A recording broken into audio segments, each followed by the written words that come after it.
ಶಿಸ್ತಿನ ಪಕ್ಷ ಅಂತ ಅನ್ಸ್ಕೊಂಡಿದ್ದ ಬಿಜೆಪಿಯಲ್ಲಿ ಅಶಿಸ್ತು, ಅಸಮಾಧಾನ, ಅಧ್ಯಕ್ಷಗಾದಿ ಕದನ ದಿನದಿಂದ ದಿನಕ್ಕೆ ತೀವ್ರ ಸ್ವರೂಪವನ್ನ ಪಡಿತಾನೆ ಇದೆ. ಹಾಸಿ ಹೊದೆಯುವಷ್ಟು ಗೊಂದಲಗಳಲ್ಲಿ ಮುಳುಗಿರುವ ಪಕ್ಷದಲ್ಲಿ ಮೊದಲಿದ್ದ ಯಡಿಯೂರಪ್ಪ ವಿರೋಧಿ ಬಣ ಈಗ ಸ್ಪಷ್ಟವಾಗಿ ವಿಜೇಂದ್ರ ವಿರೋಧಿ ಬಣ ಆಗಿದೆ.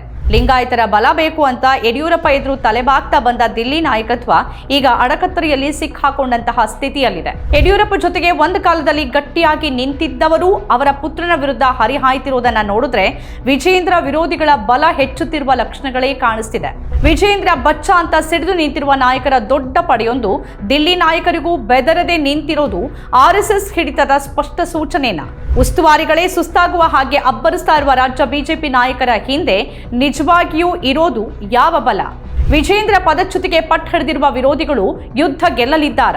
ಎರಡೂ ಬಣಗಳನ್ನ ಒಂದುಗೂಡಿಸಲಾಗದ ಈ ಹಂತದಲ್ಲಿ ಯಾವುದೇ ಪ್ರಯತ್ನವೂ ಇನ್ನಷ್ಟು ಅಸಮಾಧಾನವನ್ನೇ ತಂದಿಡ್ಲಿದ್ಯಾ? ಯಡಿಯೂರಪ್ಪ ಕುಟುಂಬದ ಹಿಡಿತದಿಂದ ಬಿಜೆಪಿಯನ್ನ ಪೂರ್ತಿಯಾಗಿ ಬಿಡಿಸೋದಕ್ಕೆ ಕಾದಿರೋರು ಈ ಅವಕಾಶವನ್ನ ಬಳಸಿಕೊಳ್ಳಲಿದ್ದಾರ? 3 ಬಾಗಿಲುಗಳು 6 ಬಾಗಿಲುಗಳು ಎನ್ನಲಾಗ್ತಿರುವ ಈ ಸ್ಥಿತಿಯಲ್ಲಿ ರಾಜ್ಯ ಬಿಜೆಪಿಯ ಸಾರಥ್ಯ ಕುಮಾರಸ್ವಾಮಿ ಕೈಗೆ ಹೋದ್ರೂ ಅಚ್ಚರಿ ಇಲ್ಲ ಅನ್ನೋ ಮಾತು ನಿಜಾನ? ನೋಡೋಣ. ನಮಸ್ಕಾರ, ಇದು ಅವಲೋಕನ ಕಾರ್ಯಕ್ರಮ. ರಾಜ್ಯ ಬಿಜೆಪಿ ಒಡೆದ ಮನೆಯಾಗಿ ಬಹಳ ಕಾಲನೇ ಆಗಿದೆ. ಕಣ್ಕಂಡಲ್ಲೆಲ್ಲ ಬಾಗಿಲುಗಳಾಗಿದೆ ಅನ್ನೋ ಲೇವಡಿಗೂ ಅದು ತುತ್ತಾಗಿದೆ. ಬಿಜೆಪಿಯನ್ನ ಕಟ್ಟಿರೋದು ಯಡಿಯೂರಪ್ಪ ಒಬ್ಬರೇ ಅಲ್ಲ ಅಂತ ಸೆಡ್ ಹೊಡೆದು ನಿಲ್ಲೋ ಮೂಲಕ ಪಕ್ಷವನ್ನ ಪೂರ್ತಿಯಾಗಿ ಆ ಕುಟುಂಬದ ಹಿಡಿತದಿಂದ ಬಿಡಿಸೋ ದೊಡ್ಡ ಪ್ರಯತ್ನವು ಈ ಬಾರಿ ಬಿಗಿ ಪಟ್ಟಿನ ಸ್ವರೂಪ ಪಡೆದಿದೆ. ದುರಹಂಕಾರಿ ಅನ್ನೋ ಆರೋಪಕ್ಕೆ ಒಳಗಾಗಿರುವ ವಿಜೇಂದ್ರ ಪದಚ್ಯುತಿ ಆಗದೆ ರಾಜ್ಯ ಬಿಜೆಪಿ ಉದ್ಧಾರವಾಗದು ಅಂತ ಬಿಂಬಿಸುವ ಯತ್ನದಲ್ಲಿ ವಿರೋಧಿ ಬಣ ಒಂದು ಮಟ್ಟದ ಯಶಸ್ಸನ್ನು ಕಂಡಿರೋ ಹಾಗಿದೆ. ಹಾಗಾಗಿನೇ ಅಧ್ಯಕ್ಷ ಹುದ್ದೆಗೆ ಚುನಾವಣೆ ನಡೆಸೋಕೆ ಹೈಕಮಾಂಡ್ ತಯಾರಾಗ್ತಿರೋದು ಅನ್ನೋ ಸುದ್ದಿಗಳಿವೆ. ಚುನಾವಣೆ ಮೂಲಕನೇ ಅಧ್ಯಕ್ಷರ ಆಯ್ಕೆ ಆಗಬೇಕು ಅನ್ನೋದು ವಿಜೇಂದ್ರ ವಿರೋಧಿಗಳ ವರಸೆಯಾಗಿದ್ದು ಹಣದ ಹಾಕೋಕೆ ಸಜ್ಜಾಗಿದೆ. ಈ ಹಂತದಲ್ಲಿ ಮುಖ್ಯವಾಗಿ ಕಾಣಿಸ್ತಿರುವ ಅಂಶಗಳು ಅಂತಂದ್ರೆ, ಮೊದಲನೇದಾಗಿ ಬಿಜೆಪಿಯಲ್ಲಿರೋದು ನಾಯಕತ್ವಕ್ಕಾಗಿ ಬಡಿದಾಟ ಅನ್ನೋದಕ್ಕಿಂತ ಹೆಚ್ಚಾಗಿ ಅದು ನಾಯಕತ್ವದ ಕೊರತೆ. ಎರಡನೇದು, ಮೂಲತಃ ಯಡಿಯೂರಪ್ಪನವರನ್ನ ವಿರೋಧ ಮಾಡ್ತಿದ್ದವರ ಜೊತೆ ಒಂದು ಕಾಲದಲ್ಲಿ ಅವರೊಂದಿಗೆ ನಿಂತಿದ್ದವರು ಹೋಗತೊಡಗಿದ್ದಾರೆ. ಮೂರನೇದು, ಅಧ್ಯಕ್ಷ ಹುದ್ದೆಗೆ ವಿಜೇಂದ್ರ ನೇಮಕ ಆದಾಗಿನಿಂದಲೂ ಇದ್ದ ಅಸಮಾಧಾನವನ್ನ ಬಹುಶಃ ಹಗುರವಾಗಿ ತೆಗೆದುಕೊಂಡಿದ್ದ ದಿಲ್ಲಿ ನಾಯಕರು ಕಡೆಗಣಿಸಿದ ಕಿಡಿನೇ ಮನೆಯನ್ನ ಸುಡ್ತಿರುವ ಸನ್ನಿವೇಶವನ್ನ ಈಗ ಅಸಹಾಯಕರಾಗಿ ನೋಡಬೇಕಾಗಿದೆ. ನಾಲ್ಕನೇದು, ಉಸ್ತುವಾರಿಗಳ ಮುಂದೆ ಎರಡು ಬಣಗಳು ಪರಸ್ಪರ ಆರೋಪಗಳನ್ನ ಮಾಡಿದ್ವೇ ಹೊರತು ಯಾವುದೇ ಸೂತ್ರವು ಅವೆರಡೂ ಬಣಗಳನ್ನ ಒಂದುಗೂಡಿಸುವ ಲಕ್ಷಣಗಳು ಕಾಣಲಿಲ್ಲ. ಐದನೇದು, ಈ ನಡುವೆ ಗಮನ ಸೆಳೆದಿರುವ ಜನಾರ್ದನ್ ರೆಡ್ಡಿ ಶ್ರೀರಾಮುಲು ಜಟಾಪಟಿ ಕೂಡ ಬಣ ರಾಜಕೀಯದ ಉಪಪ್ರಹಸನದ ಹಾಗೇನೆ ತೋರ್ತಾ ಇದೆ. ಆರನೇದು, ಕಾಂಗ್ರೆಸ್ನಲ್ಲಿನ ಭಿನ್ನಮತವನ್ನ ನೆಪ ಮಾಡಿಕೊಂಡು ಬಿಜೆಪಿ ಕದನದ ಒಳಗೆ ಕಾಂಗ್ರೆಸ್ ಅನ್ನೂ ಎಳೆದು ತಂದು ಲಾಭ ಮಾಡಿಕೊಳ್ಳುವ ತಂತ್ರವೊಂದು ರೆಡ್ಡಿ ರಾಮುಲು ಜಗಳದ ಸಂದರ್ಭದಲ್ಲಿ ಚುರುಕುಗೊಂಡಿರುವ ಅನುಮಾನಗಳು ಇವೆ. ಏಳನೇದು, ಹಿಂದುತ್ವ ಕಾರ್ಡನ್ನ ಬಳಸ್ತಾ ದಿಲ್ಲಿ ನಾಯಕರ ಗಮನ ಸೆಳೆಯೋಕೆ ಯತ್ನಿಸಿದಾಗಲೂ ಪಕ್ಷದೊಳಗೆ ನಿರೀಕ್ಷಿಸಿದ ಯಾವುದೇ ಹುದ್ದೆ ಸಿಗದೆ ಅಸಮಾಧಾನಗೊಂಡಿರುವ ಯತ್ನಾಳ್ ಈಗ ಯಡಿಯೂರಪ್ಪ ವಿರೋಧಿ ಕಾರ್ಡ್ ಮಾತ್ರವೇ ಪರಿಣಾಮಕಾರಿ ಅನ್ನೋದನ್ನ ಮನದಟ್ಟು ಮಾಡಿಕೊಂಡಿದ್ದಾರೆ ಅನ್ನೋದು ಈ ಒಟ್ಟಾರೆ ಭಿನ್ನಮತದಲ್ಲಿ ಬಹಳ ಸ್ಪಷ್ಟ. ಎಂಟನೇದು, ಅಶೋಕ್ ಮೊದಲಿಂದಲೂ ಯಡಿಯೂರಪ್ಪ ಬಣದಲ್ಲಿ ಗುರುತಿಸಿಕೊಂಡಿದ್ರಿಂದ ಅವರ ಜೊತೆ ಹೆಚ್ಚು ಸಮನ್ವಯ ಸಾಧ್ಯವಾದೀತು ಅನ್ನೋ ಲೆಕ್ಕಾಚಾರವು ಅಧ್ಯಕ್ಷ ಹುದ್ದೆಗೆ ವಿಜೇಂದ್ರ ನೇಮಕವಾಗುವ ಹೊತ್ತಲ್ಲಿ ಇತ್ತು. ಆದರೆ ಒಬ್ಬರು ಏರಿಗೆ ಇನ್ನೊಬ್ಬರು ನೀರಿಗೆ ಅನ್ನೋ ಸ್ಥಿತಿ ಅವರ ಮಧ್ಯೆ ತಲೆದೋರಿರೋದು ಕೂಡ ಬಗೆಹರಿಸಲಾಗದ ಮಟ್ಟದಲ್ಲಿದೆ. ಒಂಬತ್ತನೇದು, ವಿಪಕ್ಷ ನಾಯಕರಾಗಿ ಅಶೋಕ್ ಮತ್ತು ರಾಜ್ಯಾಧ್ಯಕ್ಷರಾಗಿ ವಿಜೇಂದ್ರ ಅಂತಿಮವಾಗಿ ವಿಫಲ ನಾಯಕತ್ವದ ಕಳಂಕವನ್ನು ಹೊತ್ಕೊಂಡು ಕೆಳಗಿಳಿಬೇಕಾಗಿ ಬಂದ್ರೆ ಪಕ್ಷದ ನಾಯಕತ್ವದಲ್ಲಿ ಆಗಬಹುದಾದ ದೊಡ್ಡ ಬದಲಾವಣೆ ಏನಿರಬಹುದು ಅನ್ನೋದು ಈಗಿರೋ ಪ್ರಶ್ನೆ. ಬಿಜೆಪಿಯ ಒಳಗೆ ಈಗಿರುವ ಗುಂಪುಗಳು ಎಂಥೆಂಥವು ಅನ್ನೋದನ್ನು ಕೂಡ, ಅದರ ಇಡೀ ಸ್ಥಿತಿ ಹೇಗಾಗಿದೆ ಅನ್ನೋದರ ಚಹರೆಯನ್ನ ಅರ್ಥ ಮಾಡ್ಕೊಳ್ಳೋಕೆ ಒಮ್ಮೆ ಕಣ್ಣೆದುರು ತಂದ್ಕೊಳ್ಬಹುದು. ಮೊದಲನೇದಾಗಿ ಯಡಿಯೂರಪ್ಪ ಮತ್ತು ವಿಜೇಂದ್ರ ವಿರೋಧಿ ಬಣ. ಇದು ಅಸಮಾಧಾನಿತರ ಗುಂಪು. ಇದು ಯಾವ ಹಿಂಜರಿಕೆಯೂ ಇಲ್ಲದೆ ದಾಕ್ಷಿಣ್ಯವೂ ಇಲ್ಲದೆ ನೇರವಾಗಿ ಸೆಡ್ಡು ಹೊಡೆದಂತೆ ನಿಂತಿರೋ ಬಣ.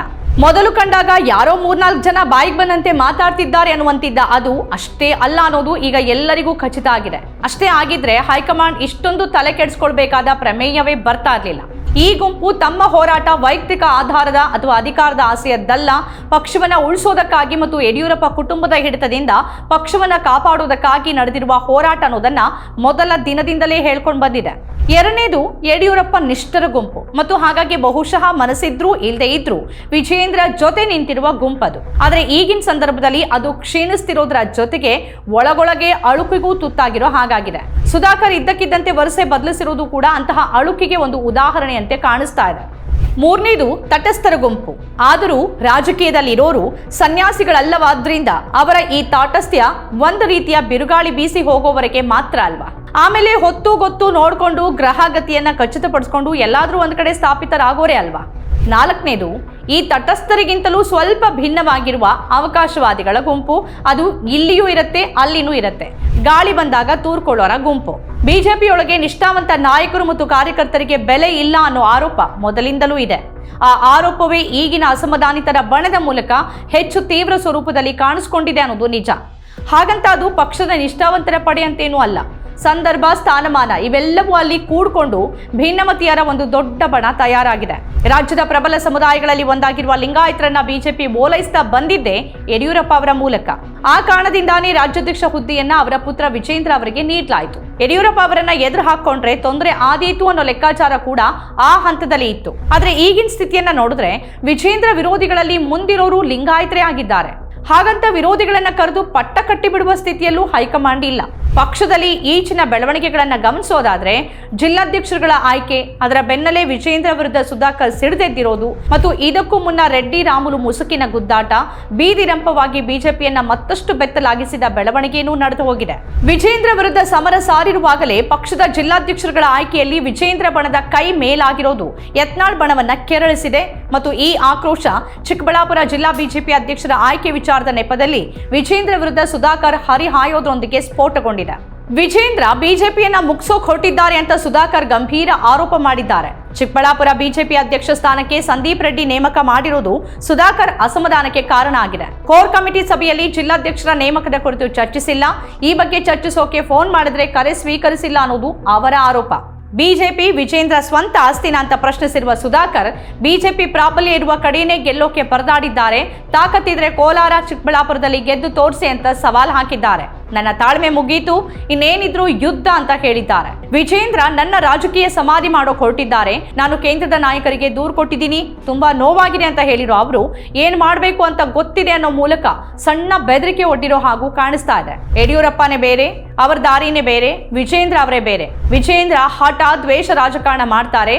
ಅವರ ಮನಸ್ಥಿತಿ, ಧೋರಣೆ, ಅಹಂಕಾರಕ್ಕೆ ನನ್ನ ಧಿಕ್ಕಾರ ಅಂತ ಸುಧಾಕರ್ ವಾಗ್ದಾಳಿ ನಡೆಸಿದ್ದಾರೆ. ತಮಗ್ ಬೇಕಾದವರನ್ನ ಅಧ್ಯಕ್ಷ, ರಾಜ್ಯ ಕಾರ್ಯದರ್ಶಿ, ರಾಜ್ಯ ಪ್ರಧಾನ ಕಾರ್ಯದರ್ಶಿ, ರಾಜ್ಯ ಉಪಾಧ್ಯಕ್ಷರನ್ನಾಗಿ ಮಾಡಿಕೊಂಡಿರುವ ವಿಜೇಂದ್ರ ಧೋರಣೆ ಬೇಸರ ತಂದಿದೆ ಅಂತ ಹೇಳಿದ್ದಾರೆ.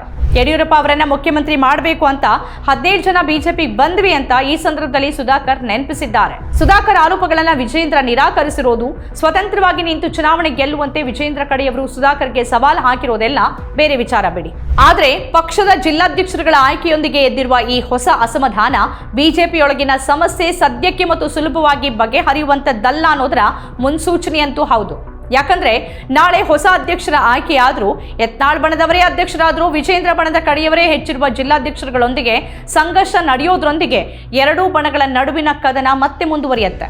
ಬಣಗಳ ಜಾಗ ಮಾತ್ರವೇ ಬದಲಾಗಿರುತ್ತೆ. ಇಲ್ಲಿ ಕೂತಿದ್ದವರು ಅಲ್ಲಿ ಮತ್ತು ಅಲ್ಲಿ ಕೂತಿದ್ದವರು ಇಲ್ಲಿ ಕೂತು ನಾನು ತಾನು ಅನ್ನೋದನ್ನ ಯಥಾ ಪ್ರಕಾರ ಮುಂದುವರಿಸ್ತಾರೆ. ಇದೆಲ್ಲದರ ನಡುವೆನೇ ಬಿಜೆಪಿಯೊಳಗಿನ ಪರಮಾಪ್ತರಾಗಿದ್ದ ಜನಾರ್ದನ್ ರೆಡ್ಡಿ ಮತ್ತು ಶ್ರೀರಾಮುಲು ಜಗಳ ಬೀದಿಗೆ ಬಿದ್ದಿದೆ. ಒಬ್ಬರ ಮೇಲೊಬ್ಬರು ಕೆಸರಾಚಾಟ ಮಾಡಿಕೊಂಡಿದ್ದಾರೆ. ಯತ್ನಾಳ್ ವಿಜೇಂದ್ರ ಬಣ ಗುದ್ದಾಟದ ಜೊತೆಗೆ ಇದು ಹೈಕಮಾಂಡ್ಗೆ ಹೊಸ ತಲೆನೋವಾಗಿ ಪರಿಣಮಿಸಿದೆ. ಶ್ರೀರಾಮುಲು ಕಾಂಗ್ರೆಸ್ ಸೇರಬಹುದು ಮತ್ತು ಸತೀಶ್ ಜಾರಕಿಹೊಳಿಯನ್ನ ಹಣಿಯೋಕೆ ಡಿಕೆ ಶಿವಕುಮಾರ್ ಅವರೇ ರಾಮುಲು ಅವರನ್ನ ಕಾಂಗ್ರೆಸ್ಗೆ ಕರೆಸಿಕೊಳ್ಳುವ ಯತ್ನದಲ್ಲಿದ್ದಾರೆ ಅನ್ನೋ ಹೊಸ ಗುಮ್ಮವನ್ನ ಸೃಷ್ಟಿ ಮಾಡುವ ಮೂಲಕ ಕಾಂಗ್ರೆಸ್ನ ಒಳಗೂ ಸ್ವಲ್ಪ ಬೆಂಕಿ ಏಳ್ಲಿ ಅನ್ನೋ ತಂತ್ರವನ್ನ ಹೂಡಿರೋ ಹಾಗೇನೂ ಈ ಒಟ್ಟಾರೆ ಬೆಳವಣಿಗೆ ಕಾಣಿಸ್ತಿದೆ. ರೆಡ್ಡಿ ರಾಮುಲು ಕದನ ಪಕ್ಷದ ವರ್ಚಸ್ಸಿಗೆ ಧಕ್ಕೆ ಆಗದಂತೆ ನೋಡಿಕೊಳ್ಳೋದು ಈಗ ಹೈಕಮಾಂಡ್ಗೆ ತುರ್ತಿನದ್ದಾಗಿ ಕಾಣಿಸಿದ್ದು, ಈ ಹಿನ್ನೆಲೆಯಲ್ಲಿ ರಾಜ್ಯ ನಾಯಕರಿಗೆ ಸೂಚನೆ ನೀಡಿದೆ ಅಂತ ಹೇಳಲಾಗ್ತಿದೆ. ರಾಮುಲು ಅವರನ್ನ ಕರೆದು ಮಾತನಾಡುವಂತೆ ವಿಜೇಂದ್ರಗೆ ತಿಳಿಸಲಾಗಿದೆ. ಏನೇ ಗೊಂದಲ ಇದ್ರೂ ಪಕ್ಷದ ಚೌಕಟ್ಟಿನಲ್ಲಿ ಬಗೆಹರಿಸುವಂತೆ ದೆಹಲಿ ನಾಯಕರು ಸಂದೇಶ ರವಾನೆ ಮಾಡಿದ್ದಾರೆ ಅಂತ ಹೇಳಲಾಗ್ತಿದೆ. ಇನ್ನು ದೆಹಲಿಗೆ ರಾಮುಲು ಅವರನ್ನ ಕರ್ಕೊಂಡು ಬರುವ ಜವಾಬ್ದಾರಿಯನ್ನ ಕೇಂದ್ರ ಸಚಿವ ಪ್ರಹ್ಲಾದ್ ಜೋಶಿಗೆ ವಹಿಸಲಾಗಿದೆ ಅಂತ ಮೂಲಗಳು ತಿಳಿಸ್ತಿವೆ. ಆದ್ರೆ ರಾಮುಲು ಕಾಂಗ್ರೆಸ್ ಸೇರುವ ಯತ್ನದಲ್ಲಿದ್ದಾರೆ ಅಂತ ಬಿಂಬಿಸಲಾಗ್ತಿರೋದು ಯಾವುದೋ ತಂತ್ರಗಾರಿಕೆಯ ಭಾಗ ಆಗಿರಬಹುದು ಅನ್ನೋ ಅನುಮಾನಗಳು ಎದ್ದಿವೆ. ರೆಡ್ಡಿ ಮತ್ತು ರಾಮುಲು ನಡುವಿನ ಗುದ್ದಾಟ ಅವರ ಆಂತರಿಕ ವಿಚಾರ. ಅವರು ಕಾಂಗ್ರೆಸ್ ಸೇರುವ ವದಂತಿಯಿಂದ ಬೇಳೆ ಬೇಯಿಸಿಕೊಳ್ತಿದ್ದಾರೆ ಅಂತ ಸಚಿವ ಜಮೀರ್ ಅಹಮದ್ ಹೇಳಿರೋದಲ್ಲಿ ಬಹುಶಃ ಸತ್ಯ ಇರುವಂತಿದೆ. ಶ್ರೀರಾಮುಲು ಕಾಂಗ್ರೆಸ್ಗೆ ಬರುವ ಹಾಗೆ ಕಾಣೋದಿಲ್ಲ. ಕಾಂಗ್ರೆಸ್ ಅನ್ನ ತೋರಿಸಿ ಬಿಜೆಪಿಯಲ್ಲಿ ಬೇಳೆ ಬೇಯಿಸಿಕೊಳ್ತಿದ್ದಾರೆ, ಅವರು ನಾಟಕ ಮಾಡ್ತಿದ್ದಾರೆ ಅಂತ ಜಮೀರ್ ಹೇಳಿದ್ದಾರೆ. ನಾವ್ಯಾರು ಅವರನ್ನ ಪಕ್ಷಕ್ಕೆ ಕರೆದಿಲ್ಲ. ನಮ್ಮ ಪಕ್ಷಕ್ಕೆ ಕರೆದುಕೊಳ್ಬೇಕಾದ್ರೆ ಹೈಕಮಾಂಡ್ ಜೊತೆ ಚರ್ಚೆ ಮಾಡಿ ನಿರ್ಧಾರವನ್ನ ತೆಗೆದುಕೊಳ್ಬೇಕಾಗತ್ತೆ. ರೆಡ್ಡಿ ಮತ್ತು ರಾಮುಲು ಇಬ್ಬರೂ ಕೂಡ ತಮ್ಮ ಬೇಳೆಯನ್ನ ಬೇಯಿಸ್ಕೊಳ್ತಿದ್ದಾರೆ ಅಂತ ಜಮೀರ್ ಹೇಳಿದ್ದಾರೆ. ಈಗ ಶ್ರೀರಾಮುಲು ಕೂಡ ಬಿಜೆಪಿ ಬಿಡೋದಿಲ್ಲ ಅಂತ ಸ್ಪಷ್ಟವಾಗಿ ಹೇಳಿರೋದು ವರದಿಯಾಗಿದೆ. ಫೆಬ್ರವರಿ 5ರ ನಂತರ ದೆಹಲಿಗೆ ಹೋಗೋದಾಗೂ ಕೂಡ ಹೇಳಿದ್ದಾರೆ. ಹೀಗೆ ಬಿಜೆಪಿಯಲ್ಲಿ ಮುಗಿಯದಷ್ಟು ಗೊಂದಲಗಳು ಬೆಳೀತಾನೆ ಇರುವಾಗ ರಾಜ್ಯಾಧ್ಯಕ್ಷರನ್ನ ಬದಲಾಯಿಸುವುದು ಸ್ಪಷ್ಟವಾಗತೊಡಗಿದೆ. ಬಹುಶಃ ಅದರ ಸೂಚನೆ ವಿಜೇಂದ್ರ ಅವರಿಗೂ ಸಿಕ್ಕಿದೆಯಾ? ನಾನೇ ಮುಂದೇನು ರಾಜ್ಯಾಧ್ಯಕ್ಷ ಅಂತಿದ್ದ ವಿಜೇಂದ್ರ ಈಗ ತಾನು ಯಾವುದಕ್ಕೂ ಸಿದ್ಧ ಅಂತ ಹೇಳ್ತಿರೋದ್ರ ಹಿನ್ನೆಲೆಯಲ್ಲಿ ಇಂತಹ ಪ್ರಶ್ನೆಗಳು ಮೂಡುತ್ತೆ. ರಾಜ್ಯಕ್ಕೆ ಬಂದಿದ್ದ ಉಸ್ತುವಾರಿಗಳು ಬಿಜೆಪಿ ರಾಜ್ಯಾಧ್ಯಕ್ಷ ಸ್ಥಾನಕ್ಕೆ ಚುನಾವಣೆ ನಡೆಸೋ ಸೂಚನೆ ನೀಡಿದ ಬಳಿಕ ವಿಜೇಂದ್ರ ಮಾತು ಬದಲಾಗಿದೆ ಅಂತಾನೆ ಹೇಳಲಾಗ್ತಿದೆ. ಇನ್ನು ಯತ್ನಾಳ್ ಬಣ ರಾಜ್ಯಾಧ್ಯಕ್ಷ ಸ್ಥಾನಕ್ಕೆ ಪ್ರಬಲ ಸ್ಪರ್ಧಿಯನ್ನೇ ಇಳಿಸಲಿದೆ ಅನ್ನೋ ಮಾತಿತ್ತು. ಈಗ ನೋಡಿದ್ರೆ ಸ್ವತಃ ಯತ್ನಾಳ್ ಬಿಜೆಪಿ ರಾಜ್ಯಾಧ್ಯಕ್ಷ ಸ್ಥಾನಕ್ಕೆ ಸ್ಪರ್ಧಿಸೋಕೆ ನಾನು ಸಿದ್ಧವಾಗಿದ್ದೀನಿ ಅಂತ ಹೇಳ್ತಿದ್ದಾರೆ. ರಾಜ್ಯಾಧ್ಯಕ್ಷ ಸ್ಥಾನಕ್ಕೆ ನನ್ನ ಸ್ಪರ್ಧೆ ಖಚಿತ, ಗೆಲುವು ನಿಶ್ಚಿತ ಎನ್ನುವ ಮೂಲಕ ಯತ್ನಾಳ್ ಸಂಚಲನ ಸೃಷ್ಟಿ ಮಾಡಿದ್ದಾರೆ. ಈ ನಡುವೆ ಅರವಿಂದ ಲಿಂಬಾವಳಿ ದಿಲ್ಲಿಯಲ್ಲಿ ಜೆಪಿ ನಡ್ಡಾ ಅವರನ್ನ ಭೇಟಿ ಮಾಡಿ ಮಾತುಕತೆ ನಡೆಸಿದ್ದಾರೆ.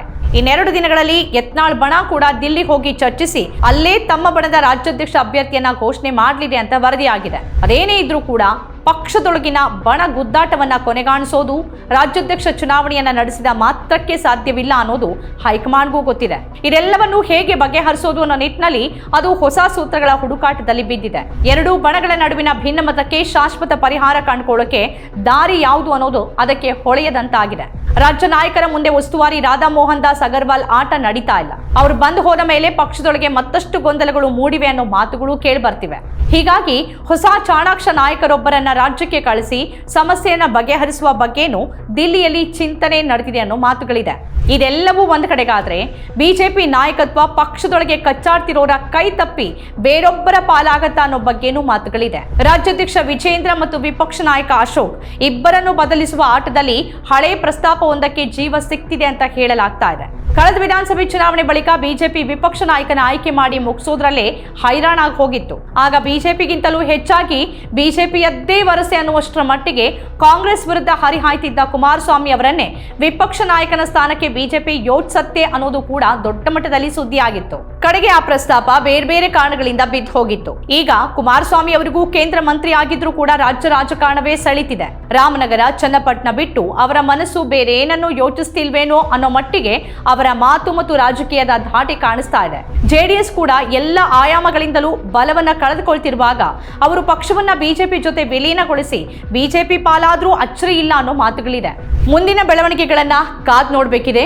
ಆದ್ರೆ ಬಿಜೆಪಿಯೊಳಗೆ ಭಿನ್ನರ ಬಣವೊಂದು ಇಷ್ಟು ಪ್ರಬಲವಾಗಿರೋದು ಯಾವ ಬಲ ಮತ್ತು ಧೈರ್ಯದಿಂದ ಅನ್ನೋ ಪ್ರಶ್ನೆಯೊಂದು ಹಾಗೇ ಉಳಿಯತ್ತೆ. ಇದು ಬಿಜೆಪಿಯ ಮಟ್ಟಿಗೆ ಬಹಳ ದೊಡ್ಡ ಪ್ರಶ್ನೆ ಕೂಡ ಆಗಿದೆ. ಇದು ಈ ವಾರದ ಅವಲೋಕನ. ಈ ರೀತಿಯ ಬೇರೆ ಬೇರೆ ವಿಶೇಷ ಕಾರ್ಯಕ್ರಮಗಳನ್ನ ತಾವು ನೋಡ್ಬೇಕಾದ್ರೆ ನಮ್ಮ ಚಾನೆಲ್ ಅನ್ನ ಸಬ್ಸ್ಕ್ರೈಬ್ ಮಾಡಿ. ನಮಸ್ಕಾರ.